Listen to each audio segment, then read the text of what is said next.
Assalamualaikum warahmatullahi wabarakatuh. Sobat PMC, jumpa lagi bersama saya Tony Kristanto, masih dari Bumi Mojopahit Channel Mojokerto. Nah sobat, bagaimanakah kabar kalian hari ini? Saya doakan semoga kalian selalu di dalam keadaan sehat, selalu semangat, dan tentunya saya mendoakan juga apa yang menjadi cita-cita kalian akan dipermudah oleh Tuhan Yang Maha Kuasa. Sobat, untuk di episode kita kali ini, saya kemarin itu mendapatkan beberapa bilah pusaka, ada yang berbentuk tombak, ada juga yang berbentuk keris. Kemarin itu ada salah satu dari teman gitu bilang bahwasanya ini untuk ditombak kayaknya lagi naik daun katanya gitu. Nah, untuk di episode ini nanti sobat, saya akan mereview dari tiga buah tombak dan tiga buah keris. Nah, nanti videonya seperti biasanya akan saya jadikan mungkin satu item, satu video. Kita akan memulainya dari salah satu dari tombak yang cukup langka, yaitu tombak menur. Seperti apa sih wujud dari tombak menur itu? Kita akan mereviewnya bersama-sama.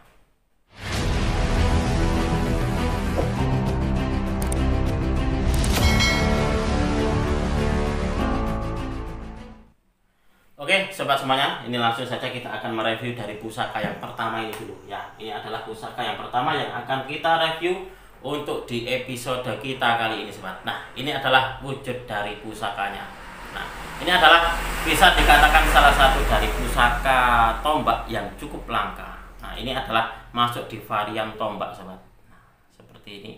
Untuk di dadarnya sebenarnya bukan ini dadarnya sobat, tapi ini kemarin. Nah, saya mendapatkannya seperti ini. Ini adalah dadarnya. Saya melihatnya kok apa ya, nggak enak ya kalau dipandang itu ya. Akhirnya terus saya ganti dengan dadar ini sobat. Dan ini pun juga dadarnya sangat bagus sekali. Dan untuk ditutupnya seperti ini. Seperti halnya apa ya, kayak menurnya masjid seperti itu ya. Nah, seperti ini. Coba kita akan melihat wujud dari pusakanya seperti apa sobat. Nah, ini adalah wujud dari pusakanya. Kalau kalian mengamati di sini, dia seperti tombak tapi kecil. Nah, ini adalah salah satu dari dapur yang cukup langka sekali ini, sobat. Menur itu sangat langka karena apa? Karena di zaman dulu, pengetahuan tentang menur nanti akan saya bukakan buku ensiklopedia keris. Kira-kira menur ini dulunya ditempatkan di mana gitu loh. Dan juga akan sedikit saya ajak kalian untuk mengenal sisi dari filosofi dan juga manfaat dari pusaka menur itu apa saja. Nah, ini sobat, kalau kalian melihat di sini, ini bentuknya kecil. Nah, bentuknya kecil dan juga meruncing di bagian ujungnya. Nah, dan juga kalau kalian melihat di sini sobat, nanti mungkin biar jelas akan saya balik untuk kameranya. Kalau kalian melihat di sini ini metuknya ini adalah berbentuk metuk limaran. Nah, metuk limaran itu disinyalir konon mungkin di zaman dulu itu dibuat untuk tempatnya sinarasa emas. Jadi mungkin ini dulu ada sinarasanya emas, tapi dengan berjalannya waktu akhirnya sinarasa emasnya itu akhirnya rontok ataupun juga bisa juga diambilin gitu. Ada juga loh ya sobat, pusaka-pusaka zaman dulu yang dia berkinat emas itu ternyata sama pemiliknya gitu. Karena saya lagi butuh uang, akhirnya emasnya itu saya dikerik gitu, dikerik dijual emasnya gitu. Ada juga yang kayak gitu. Karena apa? Karena kapan hari pun juga saya ada salah satu dari teman gitu, Pak Heri juga dulu pernah seperti itu gitu loh. Emasnya itu saya kerik gitu. Akhirnya saya jual emasnya. Nah sobat, pusaka ini pun juga ada keistimewaannya. Selain dia berbentuk metuknya ini limaran, dan di bagian pesinya ini pun juga dia pamengkang jagat. Nanti akan saya buka untuk di pesinya sobat. Kalau untuk di pamornya sendiri, kalau saya melihatnya ini semacam kayak pamor Banyumili atau Ilining Wari. Nah ini, coba kita akan bersama-sama melihat di buku menur ini dulu ditempatkannya di mana, dan sekaligus nanti akan saya bacakan tuah atau manfaat dari pusaka menur itu dulu difungsikan sebagai apa. Kita akan melihatnya bersama-sama. Oke Sobat BMC, sebelum saya ajak kalian untuk melihat dari wujud bilahnya secara lebih detail, saya ajak kalian semuanya untuk membuka di buku ensiklopedia keris tentang keterangan tombak menur. Nah, di sini saya bacakan menur bentuknya mirip tombak tetapi ukurannya jauh lebih kecil. Nah, jauh lebih kecil, panjangnya rata-rata hanya sekitar 5-7 cm, sedangkan pesinya hanya sekitar 4 cm saja. Bentuk menur juga beraneka macam, tetapi yang terbanyak adalah bulat runcing. Nah, bulat runcing itu seperti punya saya tadi, sobat. Menur merupakan tosan aji yang digunakan untuk mengisi mahkota payung kebesaran atau payung agung bagi seorang raja atau seorang bangsawan.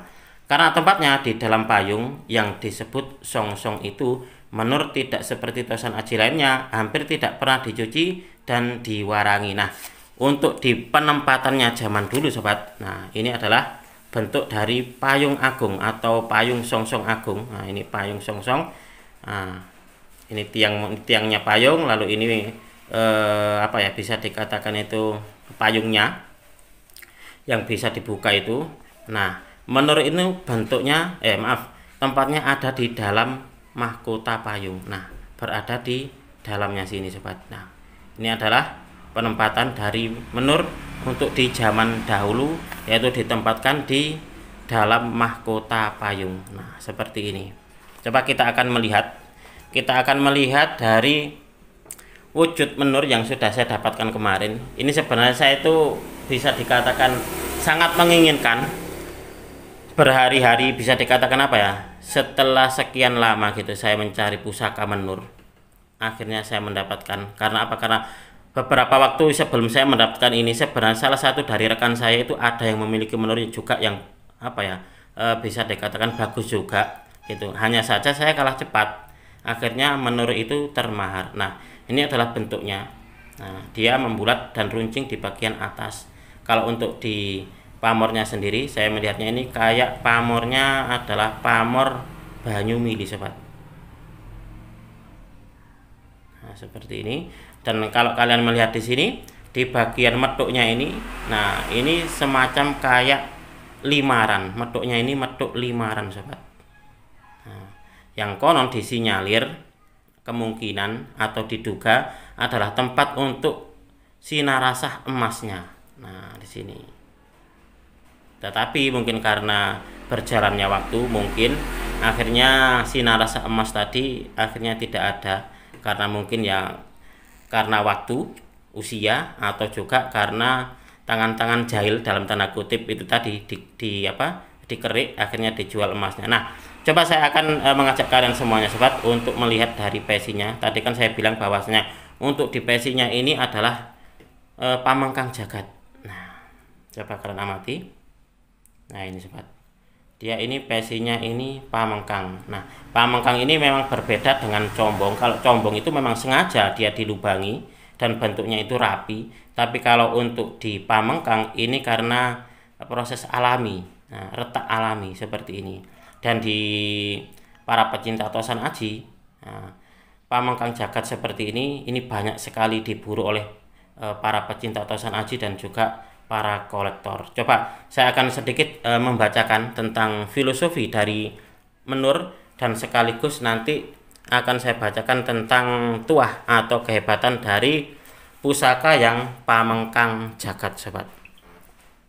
Nah, di sini coba saya akan sedikit membacakan bahwasanya tombak menur. Nah, tombak menur ini merupakan tosan aji yang digunakan untuk mengisi payung kebesaran atau payung agung atau songsong bagi para raja, bangsawan, atau priayi zaman dulu. Payung songsong biasanya ditempatkan di samping atau di belakang singgasana bersama tombak pusaka. Dan tombak menur ini diyakini tuahnya untuk pengayoman atau perlindungan, tolak balak, dan untuk kewibawaan serta karisma. Nama menur sendiri ini diambil dari nama bunga melati yang bersusun atau bertumpuk kelopak bunganya. Warna bunga menur yang putih melambangkan kesucian dan kesederhanaan. Bentuknya yang kecil sebagai pengingat bahwa sebesar apapun status kita di hadapan manusia, tapi di hadapan Tuhan kita tetaplah kecil. Jadi tidak ada yang pantas disombongkan, baik pada sesama, apalagi pada Sang Pencipta. Semegah dan semewah apapun payung songsong, di dalamnya harus ada tombak menur sebagai kekuatannya dan sebagai jiwanya. Meskipun payung songsong terkesan mewah dan melambangkan kebesaran, tapi dengan adanya menur di dalamnya akan menjadi pengingat untuk selalu memiliki sifat sederhana, tidak berlebihan tetapi tetap sakral, yaitu kesederhanaan yang mencerminkan keelokan budi pekerti sehingga dapat memberikan kenyamanan dan ketenangan bagi siapapun yang ada di sekitarnya, seperti aroma wangi bunga menur. Nah, itu adalah sedikit filosofi dari tombak menur, sobat. Lalu saya akan melanjutkan lagi pengetahuan tentang pamengkang jagat. Nah, kalau di sini saya melihatnya ini adalah pamengkang jagat, sobat, di bagian pesi bagian atas. Pamengkang jagat merupakan retakan yang terjadi akibat proses penempaan dan penyepuhan yang kurang sempurna. Lubang pada pusaka pamengkang jagat bisa terjadi di sorsoran, tengah bilah, atau ujung bilah dengan bentuk yang tidak rapi dan rata-rata retak memanjang. Nah, biasanya terjadi pada tosan aji yang berpamor miring. Sebagian orang menganggap jika pusaka yang pamengkang jagat lebih bertuah dibanding keris normal lainnya. Nah, ada yang meyakini bahwasanya keris dengan pamengkang jagat seperti ini diyakini lebih bertuah daripada keris normal lainnya. Konon adanya retakan tersebut semakin memperkuat tuah gaib dari pusakanya. Tuah pusaka yang pamengkang jagat lebih cocok untuk orang-orang yang memiliki kekuasaan di wilayah tertentu, seperti lurah, camat, bupati, kapolres, kapolda, atau orang yang memiliki jabatan sebagai pemimpin. Nah, itu adalah sedikit pengetahuan tentang pamengkang jagat, sobat. Nah, coba kalian amati. Ini adalah bisa saya katakan bahwasanya tombak menur ini adalah salah satu dari tombak yang langka. Karena apa? Karena tombak menur bisa dikatakan adalah tombak yang terbatas. Mungkin seperti itu. Karena apa? Karena dalam penggunaannya adalah zaman dulu itu adalah sebagai isi dari mahkota payung Songsong Buwono. Kalau di zaman dahulu itu payung Songsong Buwono itu hanya bisa dimiliki oleh para raja, para bangsawan, atau para pemimpin di zaman dahulu. Nah, seperti itu. Itulah kenapa bisa saya katakan bahwasanya untuk di tombak menur seperti ini stoknya itu sangat terbatas. Jadi keberadaannya ini sangat langka, gitu, sobat. Nah, bagi yang memiliki tombak menur seperti ini, berarti dia termasuk orang-orang yang beruntung. Itu seperti itu, sobat, kalau untuk saya pribadi. Nah, coba kalian amati. Bentuknya seperti ini, segini. Nah, cuma berapa ya? Cuma 1 jengkal saja ini. Dan di bagian sini ini adalah metuknya, metuk limaran. Saya yakin ini dulu adalah tombak menur yang sangat istimewa yang mungkin dimiliki oleh orang-orang khusus atau orang-orang yang bukan orang sembarangan, gitu, seperti itu, sobat. Oke, sobat, mungkin untuk di pengetahuan dari tombak menur mungkin cukup sekian. Kita akan melanjutkan lagi untuk mereview dari tombak lagi, sobat. Saya kapan hari itu mendapatkan salah satu tombak yang juga cukup unik, dan kita akan mereviewnya di video berikutnya.